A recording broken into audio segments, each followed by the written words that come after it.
In this video, I'm going to show to you how the following value-added products will help you to balance your vehicle finance cost with the service cost of your new vehicle. Your F&I manager can offer you a service or maintenance plan for your vehicle, either as a standalone option or as an extension to the factory plan your desired car may already come out with.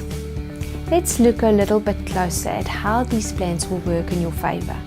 A service plan, as well as a maintenance plan, provides for factory recommended scheduled services that your vehicle needs.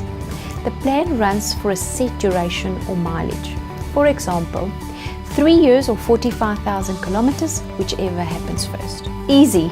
So now we can see that these plans will help keep your vehicle running smoothly and could optimize your resale value. Let's see what a service plan provides. Your general servicing costs are fixed and provided for so that you don't have to feel the pinch of a regular servicing cost when your vehicle is due for a scheduled service.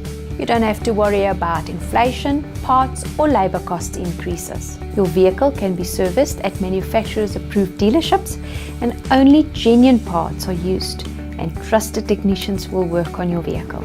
A maintenance plan covers everything a service plan does, plus adds a cover for major services and includes a range of wear and tear items covered too, excluding tires.